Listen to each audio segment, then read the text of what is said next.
The hardest decision in international football? It's making the right choice. As a player, you've got only one chance to make it right. But thanks to some rule changes over the years, some players broke the law and rocked out with two different countries beating the system too. So guys, here's what the rule says. Any player holding a permanent nationality that is not dependent on residence in a certain country is eligible to play for the representative team of the association of that country.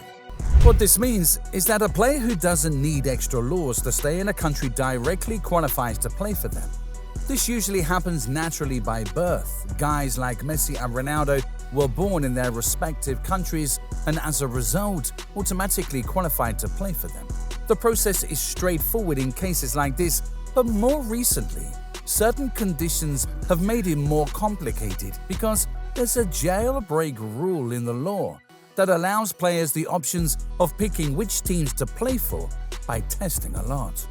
Youth football.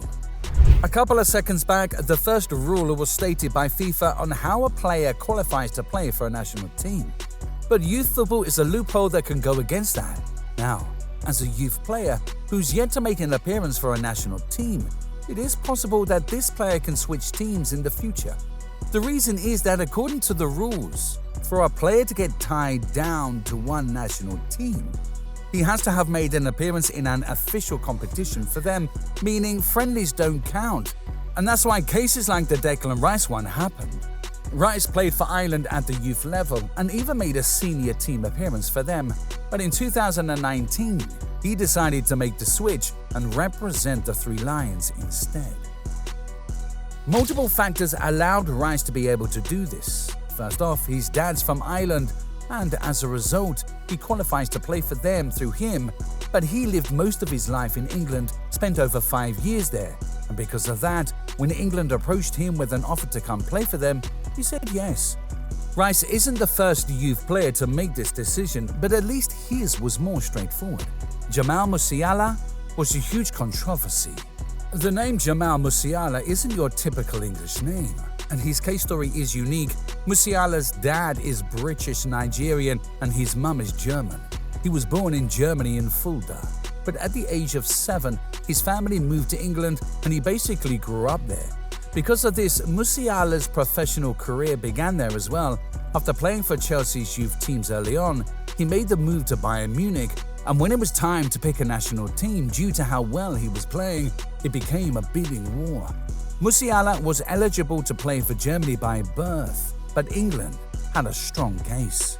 He'd played for them at under 15, 16, 17 and 21 levels, but the funny thing is, he'd also played for Germany in one of these levels too, under 16. In the end, Musiala decided to stick to the country he was born in, Germany that is, and he's been with them ever since.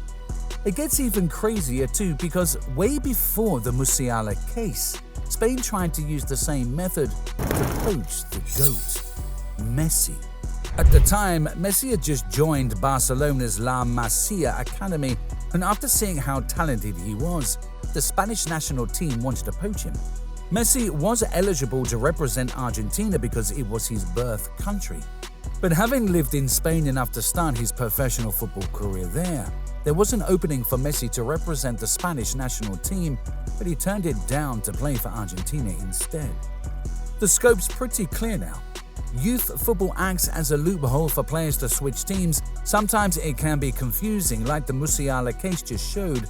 Other times, though, it's straightforward. Take, for instance, players like Alex Iwobi, who played for England early on. He chose to represent Nigeria at the senior level. Same with Wilfred Zaha, who chose Ivory Coast over the Three Lions in international football. It's a thing now to see footballers of multiple nationalities play for different teams at the youth level. Lamine Yamal ended up playing for Spain, but he could have easily played for Morocco or Equatorial Guinea. See guys, it all boils down to choice. For any youth team player in a national setup, there's a lot that goes into it before making a decision that could affect your career positively or negatively. Like Zaha, for example, the reason he chose Ivory Coast was because they were willing to give him the opportunity England didn't. It was just like I was rejected from the England side. I didn't get picked or even get a look in for 4 years. No one even thought about me at all, and Ivory Coast, even though I told them no, they still had the belief in me and still wanted me because they knew what I could do for the team. They offered to make him an indispensable member of the Ivory Coast team, and Zaha took the opportunity. For some like Dejan Kulusevski, however, it just makes more sense. Kulusevski was born in Stockholm, Sweden to Macedonian parents and even represented Macedonia at the youth levels, but for the senior team, he went with the yellow jersey. Why? Because even though his parents aren't originally from Sweden, that's where he was brought up. That's the home he knows. And thanks to FIFA rules, he can do that. Now guys, it's one thing to switch national teams at the youth level, but it's a completely different ballgame to do it at the pro stage. What do the rules say about this? For a player to change nationalities, he must have lived continuously for at least 5 years after reaching 18 years on the territory of the relevant association. I'll break it down a bit. It is pretty hard to switch national teams, but that doesn't mean it can't be done. The first step: you've got to make sure the guys at FIFA are in a good mood when that application letter to move countries goes in, and lucky for Diego Costa, he got them to watch and subscribe to footballers when his application was sent, and they said yes. Played for Brazil in 2013. Played in a World Cup in Brazil months later, this time for Spain, and that's because the rules allowed him to. This one goes back to the competitive matches rule. Costa ticked the most important boxes in the criteria needed to change. He'd lived in Spain for over 5 years and had only appeared in 2 international friendlies for Brazil from off the bench, so they didn't count as competitive appearances. It's happened with Inaki Williams too. He got called up by Spain in 2016, but after that, it was almost as if they forgot about him and he got tired of waiting. So in 2022, ahead of the World Cup, Inaki switched teams and chose to play for Ghana instead. The process used to be as straightforward as this until 2016, when one guy came along and changed the entire thing. The case of Munir El Haddadi versus FIFA. In case you don't know who the guy is, back in the day, he was a future upcoming star at La Masia.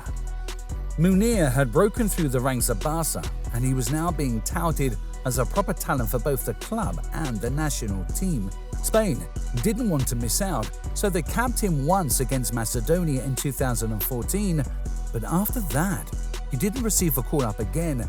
Munir managed to get his career back on track, and as a result, Morocco approached him to come to play for them, since he had ties to the country. But the thing is, Munir made his appearance for Spain against Macedonia in a competitive European qualifying match, meaning he was ineligible. He only played 15 minutes, but it was still enough to rule him out until Morocco decided to take the case to court. The case lasted for over 3 years, but in 2021, Munir and his team won. And that's why now the new rule states that a player won't be able to change countries if he has played at least 3 or more competitive matches. International football sometimes can be a bit confusing and makes you wonder what would have happened if things had turned out differently. Think about it. The France team from 1998, the ones that won the World Cup for the first time, well, over half of them weren't even French. From Zinedine Zidane to Patrick Vieira, Marcel Desailly, Lilian Thuram, and Christian Carambeu. All these guys originally came from different countries and played for France. Wonder what would have happened if they'd stuck with different national teams. The same thing still goes on today. France's captain now, Kylian Mbappe, well, he should be playing for another country. Cameroon. His dad is originally from the country, and he did approach Cameroon early on to see if Kylian could play for his homeland. But the process involved in him getting selected was shady. So instead, he waited his turn, and France picked, and the rest became history. Mbappe is just one name on a list of players who chose differently. Thiago Alcantara, originally from Brazil, chose to represent Spain instead. Raheem Sterling chose England over Jamaica, and N'Golo Kante chose France ahead of Mali. Instances like this make you wonder what would have happened if these players had chosen differently. Messi could have won the World Cup way earlier with Spain in 2010. Mbappe might have played at the AFCON earlier this year instead of playing at the Euros. Players like Declan Rice and Jack Grealish could have made the Irish national team a lot stronger than they are. A lot of factors go into players choosing national teams, and in the end, the decision usually lies with these guys. So you can't blame them for choosing different. These guys just want teams where they can win and be successful. Or national teams that subscribe to footballers. Conditions like this make it a win-win.